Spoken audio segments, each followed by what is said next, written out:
Hello தம்பி, இந்த மாதிரி ஆளுங்களுக்குலாம் பணம் போடாதீங்க. இவங்களை பத்தி தெரியுமா உங்களுக்கு? இப்படி பரிதாபமா நம்ம கிட்ட வந்து பிச்சை எடுத்து டெய்லி 10 ரூபா இன்ட்ரெஸ்ட்க்கு ஃபைனான்ஸ் பண்ணி பணம் சம்பாதிக்கிறானுங்க.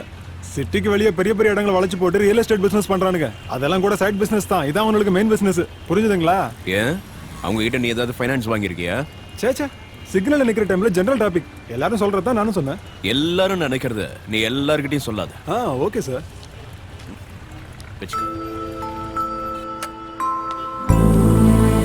உடம்பு இவ்ளோ சுடுதேடா, இந்த டைம்ல ஏன்டா பிச்சை எடுக்க வந்த? எங்க உடம்புக்கு என்ன ஆனாலும் நாங்க பிச்சை எடுத்தே ஆகணும், இல்லாட்டி கொண்டு போட்டுருவோம். யாரா அவன்? தாசு. ஜுரமா? அப்போலோக்கு போலாமா? ஜுரம், தலைவலி, இருமல் எல்லாம் உயிரோட இருக்கும் போதாண்டா. செத்து போட்டா வராது. இந்த சென்டிமெண்ட் டயலாக் எல்லாம் பிச்சை எடுக்கும் போது காட்ரி பணம் அது கிடையாது. நீங்க செத்தாலும் புழைச்சாலும் எனக்கு தினசரி 100 ரூபாய் வந்தாகணும். இல்லைன்னா நீங்க யாரும் உயிரோட இருக்க மாட்டீங்க. இதை விட கொடுமையா பிறந்த குழந்தைன்னு கூட பார்க்காம கண்ணை பிடிக்கலாம்.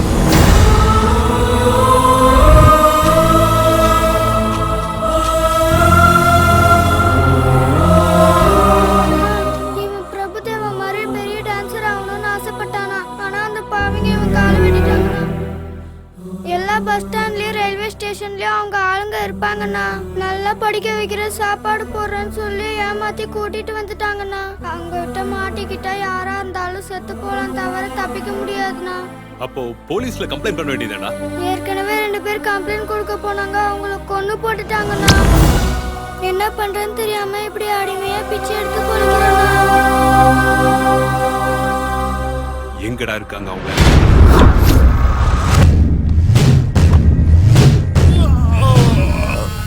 என்னடா சொகுசா உட்கார்ந்துட்டு இருக்கீங்க? உங்களுக்கு நைட் டியூட்டியா? தின்றது 3 வேளை தின்றீங்க, கலெக்ஷன் 1 வேளை மட்டும் தான் தரீங்க. பிச்சை போடுறவனுங்க நோட்டா போடலாம்ல, சில்லறையா போட்டு தொலைறானுங்க. இதை என்றதுக்குள்ள உயிர் போகுது. 1ஆம் தேதி வந்துட்டாலே லக்ஷ்மி தேவி நம்ம வீட்டுக்கு வந்து கண்ணா புண்ணான்னு டான்ஸ் ஆடுற மாதிரி இருக்கும். சீப்பா இந்த சில்லறை பொறுப்பு தேவைதானா? டேய், அம்பானி பணனாலும் சரி, ஆண்டி பணனாலும் சரி, மார்க்கெட் ரேட் ஒண்ணுதான்டா. 100 ரூபாய் நோட்டுக்கு 100 ரூபாய் தான்டா மதிப்பு. ஆனா 100 ரூபாய் சில்லறைக்கு 110 ரூபாய் மதிப்பு. சில்லறையை பத்தி உனக்கு தத்துவம் சொல்லட்டுமா? இன்னைக்கு 4 நாளைக்கு 50 பைசா, நாளைக்கு 1 ரூபாய். இந்த கணக்கெல்லாம் மாசத்துக்கு எவ்வளவு வரும்னு சொல்லு பாப்போம். அத கணக்கு போடுறதுக்கு உன் கையில இருக்கிற கால்குலேட்டர் பத்தாது, இங்க இருக்கிற சாக்கும் பத்தாது. இதுல இருக்கிற இன்கம் தெரிஞ்சுக்கிட்டா தாவூத் இப்ராஹிம், சோட்டா ராஜன்லாம் வெளிநாட்டுல பண்ற மாஃபியா பிசினஸ் விட்டுட்டு இந்த பிச்சை எடுக்கிற தொழிலுக்கு வந்துருவாங்க. என் புள்ளைய பாத்தியாடா, ஹீரோ மாதிரி இருக்கா.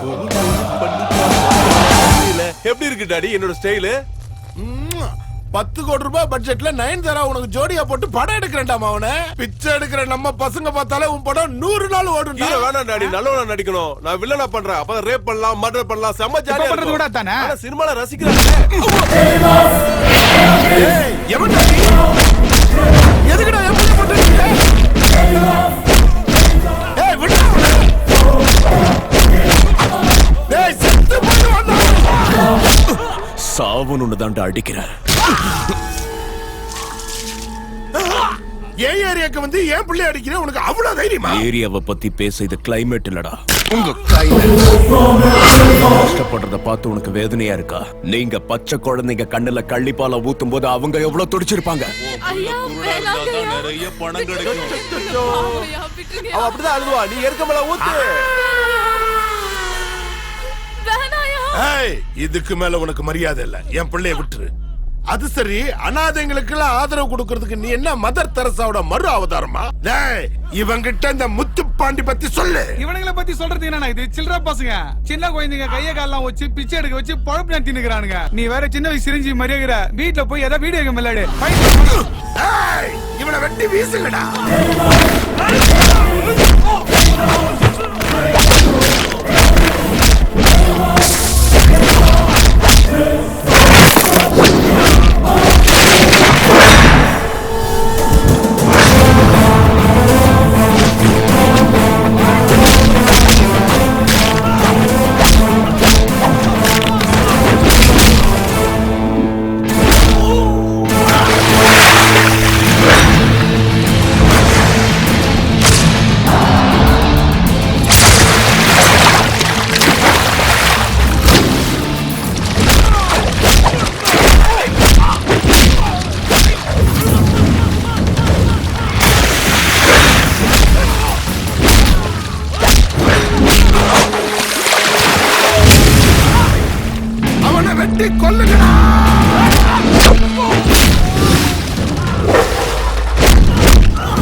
சொன்னா உங்களுக்கு அவ்வளவு இளக்காரமா போச்சு.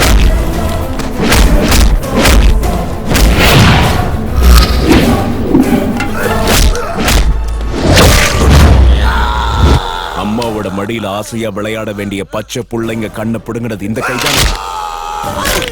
பள்ளிக்கூடம் போய் படிக்க வேண்டியவங்களை அநியாயமா பிச்சை எடுக்க வச்சது இந்த கைதான்.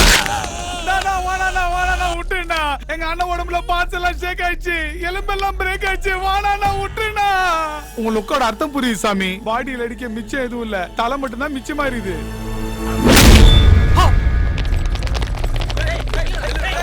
வாங்க வாங்க வாங்க. வணங்க வைக்கலன்னு தப்பா நினைச்சுக்கிறீங்க. கை ஒஞ்சி போய் கிடக்குது. Small request. ஏய் மூடே. ஜீப் லைட்னு போகாம ஆம்புலன்ஸ் லைட்னு போனீங்கன்னா உயிரோட இருப்பாரு. உயிரோட இருக்கிற வரைக்கும் ஜெயில இருப்பாரு. உங்க உயிரை பணையம் வச்சு இவங்க எல்லாரையும் காப்பாத்தினதுக்கு வாழ்த்துக்கள் சார்.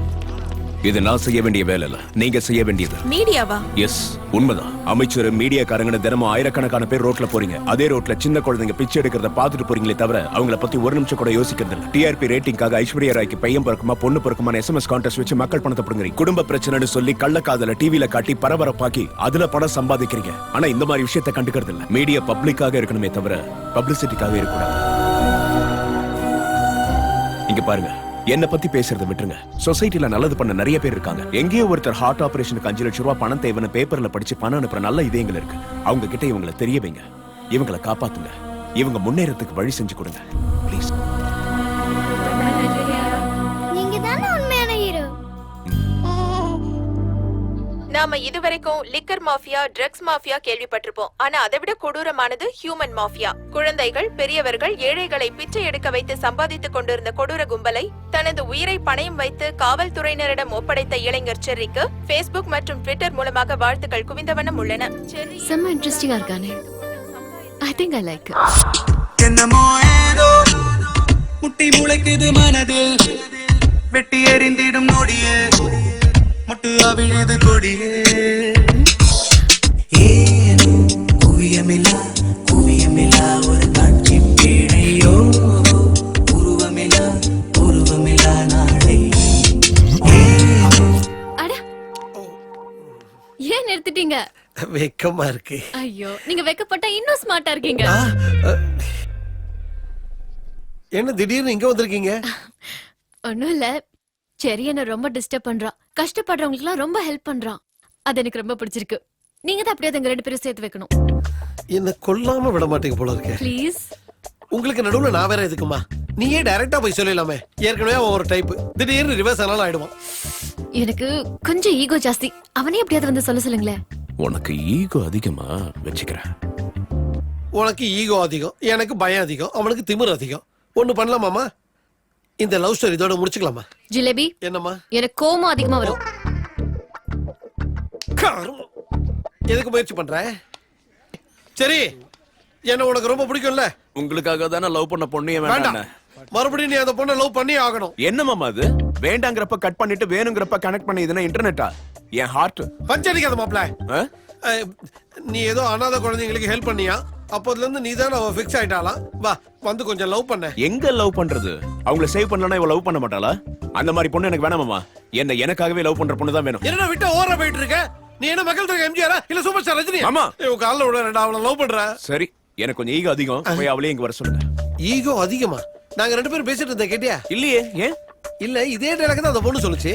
அது ஏதோ சின்ன பொண்ணு தெரியாம சொல்லிருக்கோம். சரி, நீ போய் லவ் பண்ணு. இது பாருங்க, இதுக்கு மேல என்னால இறங்க முடியாது. போய் அவளையே வர சொல்லுங்க. கொலை பண்ணிடுவேங்கறாடா. லூசா விடுங்க. செத்து போயிடுவேன்றாடா. இன்னும் லூசா விடுங்க. சீ.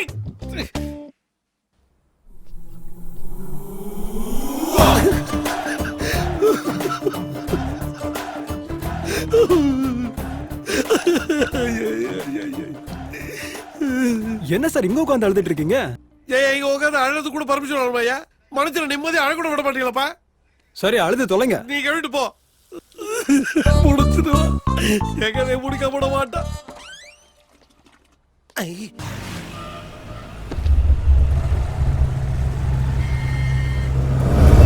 அண்ணா, அவன் நம்ம சின்னம்மாவை பைக்ல தள்ளிட்டு போறானா? இந்த விஷயத்தை அர்ஜென்ட்டா அண்ணன் கால பண்ணுடா. நம்ம தங்கச்சி மேல எந்த தப்பு இல்லைண்ணா. உர போட்டு போகணும், எந்த நாயா இருந்தாலும் மூஞ்சி நக்கத்தான் செய்யும். முறை ஊத்தவாயா. அவன் நம்ம மூஞ்சிங்கள நக்கலடா, நம்ம பொண்ணு மனசை கெடுத்துட்டான். அவனுக்கு இந்த அளவுக்கு தைரியம் வர காரணமே இவன் தான்.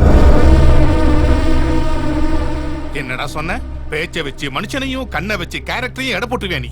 என்னத்தடா போட்டுடுவ? இப்ப உனக்கு வச்சான் பாரு அவன் ஆப்பு. C, C, C. அவ இவனை புகழும் போது கேட்க முடியாம தவிச்சேன். போதும் நிறுத்த சொன்னா பெரியப்பா பெரியப்பான்னு பேஸ் வாய்ஸ்ல பேஸ் வீரப்பா மாதிரி என்ன மிரட்டான். இப்ப என்ன நடந்து பாத்தியா? உன் தங்கச்சி வந்து அண்ணா எங்களை சேர்த்து வைன்னு உங்ககிட்ட கேட்க போறா. அவனை போட்டு தள்ளணும். என்னையே நம்ப வச்சு எனக்கே நம்பிக்கை துரோகம் பண்ணிட்டான். அவன் வந்து என் தங்கச்சிய லவ் பண்றேன்னு சொல்றதுக்கு முன்னாடி அவனை போட்டு தள்ளணும். அப்படி போறா சிக்கக்குட்டி, தேடுங்கடா அவனை.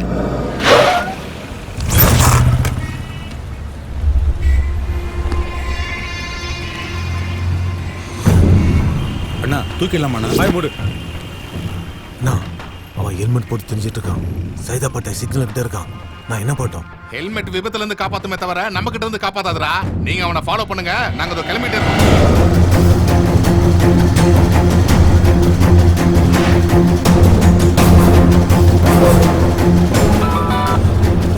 எங்கடா அவன்? அவன் ஜெமினி ஃபிளைஓவர்ல இருந்து இறங்கி லெஃப்ட்ல போயிட்டு இருக்கான். அவனை ஒரே ஏத்திட்டுமா? வேணாம் வேணாம், அவனை நம்ம பாபு அவன் கையால வெட்டி கொள்ளணும். நீங்க ஃபாலோ பண்ணுங்க. சரிங்க.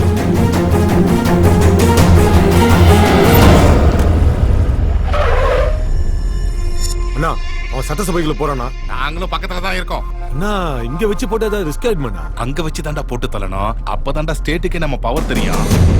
அம்மா என்ன தம்பி? இந்த 100 ரூபா வச்சுக்கோங்க. நான் திரும்பி வந்து கேட்கிற வரைக்கும் இந்த பொட்டலம் உங்ககிட்ட சரி தம்பி.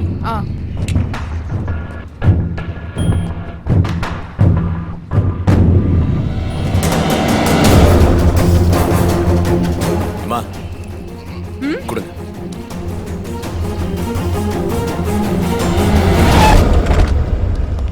அண்ணா அவன் உள்ள போயிட்டானா? சீக்கிரம் போங்கடா.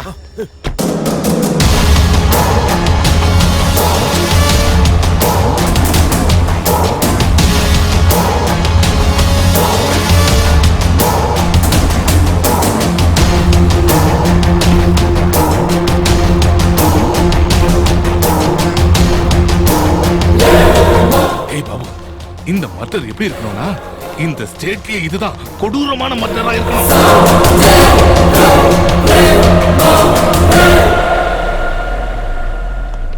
சார் டிஜிபி சார் மீட்டிங்ல இருக்காரு. இப்போ உள்ள போக முடியாது. அப்படியா? சார் கிட்ட நான் வணக்கம் வச்சேன்னு சொல்லிடு. என் புள்ளைய தெரியல. தெரியும் சார்.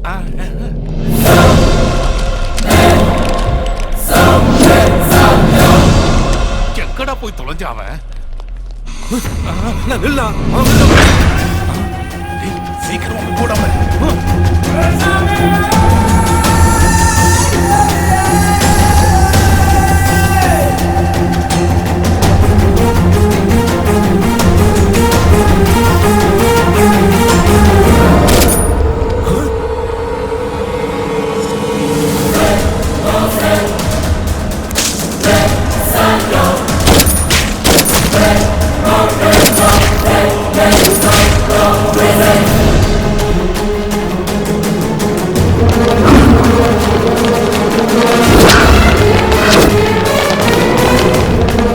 என்னடா இவன் பொசுக்குன்னு டிஜிபியை போட்டு தள்ளிட்டான். அவரை நாம பாக்குறனாலே 10 நாள் வெயிட் பண்ணுமேடா. ஏய் நம்ம பிளான் கேன்சல். அவன் பேக்ரவுண்ட் என்னன்னு தெரிஞ்சுக்கணும். அவன் பாக்குறதுக்குள்ளே நம்ம இங்க இருந்து எஸ்கேப் ஆயிடணும்டா. திரும்பிட்டானா? பெரியப்பா ஜுரம் வந்துருச்சு பெரியப்பா. எனக்கும் அப்படிதான்டா இருக்கு. போயும் இவன் கிட்ட மாட்டிக்கிட்டோமேடா. டேய் போயிட்டானா? அத்தனை புல்லட் எனக்கு எப்படி உயிரோட இருப்பான்? ஊத்த வாயா, செத்த போய் இல்லடா சுட்டவன். அண்ணா அவன் எஸ்கேப் போயிட்டானா? மூச்சு விட்டு